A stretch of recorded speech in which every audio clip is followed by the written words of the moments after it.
Halo teman-teman Info Fotografi, apa kabarnya? Semoga dalam keadaan sehat selalu. Saya Encecin dan hari ini saya akan sharing pengalaman saya tentang lensa dari Voigtlander, yaitu Voigtlander 35mm f1,2.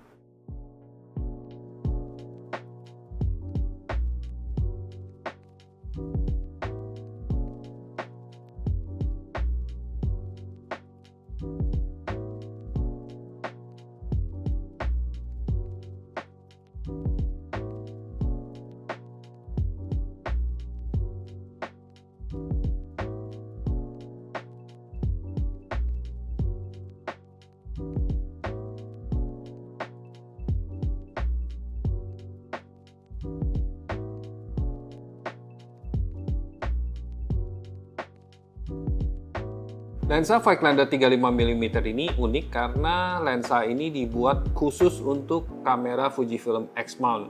Artinya kita bisa pasang lensa ini langsung ke kamera Fujifilm X seperti Fujifilm X-S10 yang saya miliki ini, langsung tanpa menggunakan adapter. Berbeda dengan kalau misalnya Voigtlander yang dibuat untuk Leica M mount, kita perlu adapter baru bisa pasang ke kamera mirrorless. Dan biasanya Voigtlander itu jarang membuat lensa khusus untuk Fujifilm. Kenapa? Karena biasanya mereka lebih cenderung untuk membuat lensa manual untuk Leica M atau Sony E-mount. Tapi ada beberapa lensa baru yang dibuat untuk Fuji X-mount. Salah satunya adalah 23mm f1,2 dan yang saya pegang ini adalah Fujifilm 35mm f1,2. Seperti biasa, kita tinjau dulu desainnya seperti apa, baru saya akan ceritain bagaimana pengalaman dan kualitas gambar yang dihasilkan oleh lensa ini.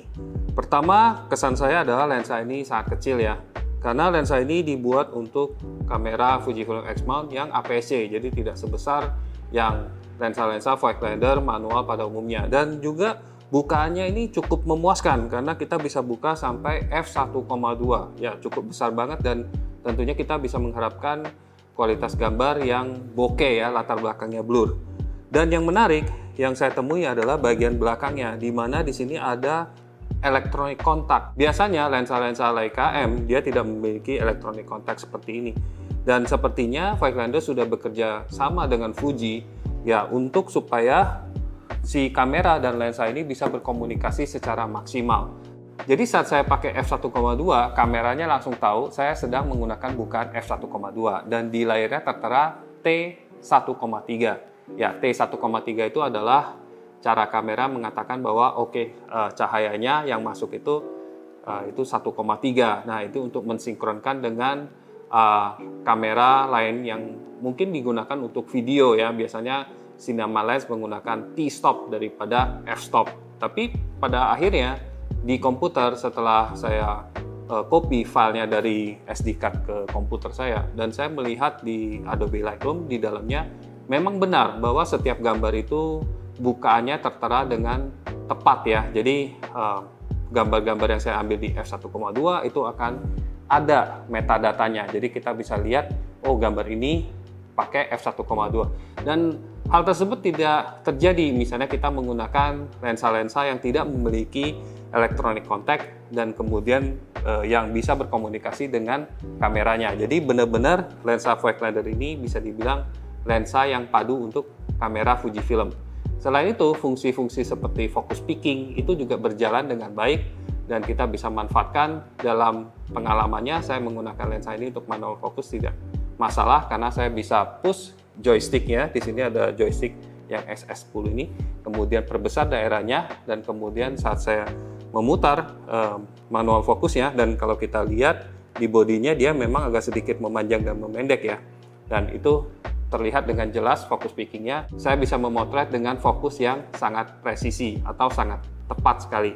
Dan kemudian kalau kita lihat di manual focus ring ini, itu kita bisa lihat ada indikator jarak seperti biasa dan kita bisa lihat bahwa lensa ini bisa fokus cukup dekat, yaitu di 30 cm.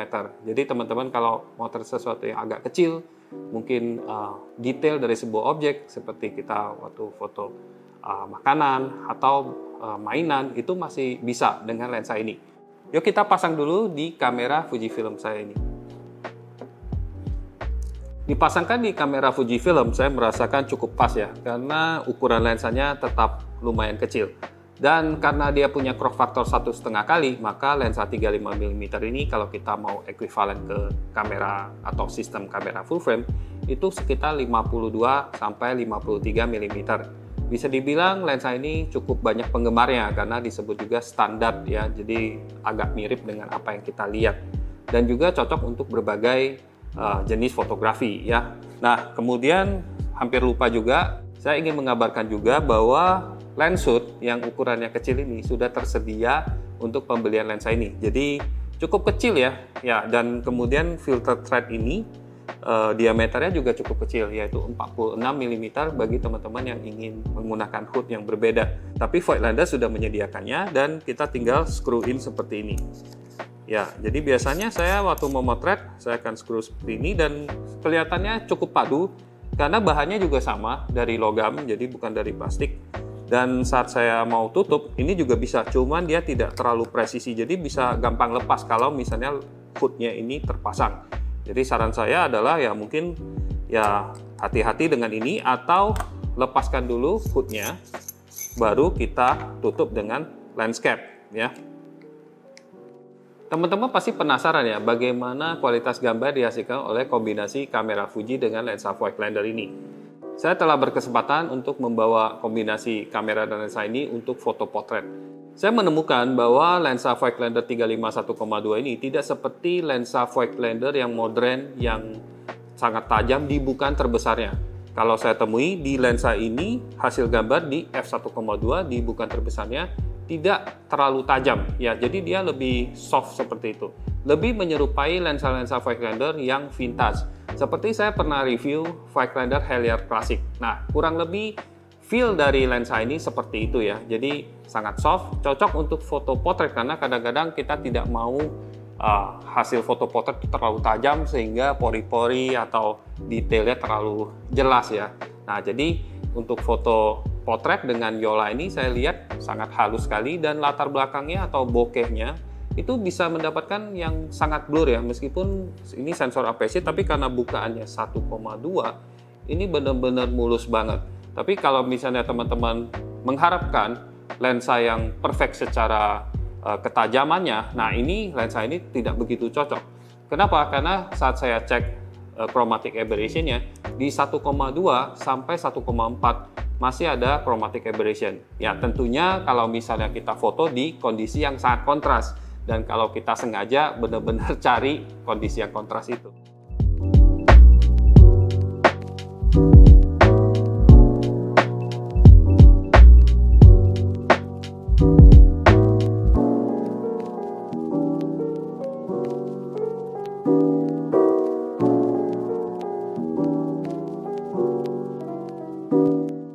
Tapi dalam kondisi yang biasa, misalnya foto potret yang saya lakukan, ini saya jarang menemukan chromatic aberration di dalam prakteknya. Jadi teman-teman sebenarnya nggak perlu terlalu khawatir untuk menggunakan f1,2. Cuman kalau misalnya keadaannya saat kontras, misalnya backlight-nya parah banget, nah mungkin teman-teman harus cukup berhati-hati. Nah kalau teman-teman fotonya black and white juga sebenarnya chromatic aberration tidak terlalu jadi masalah.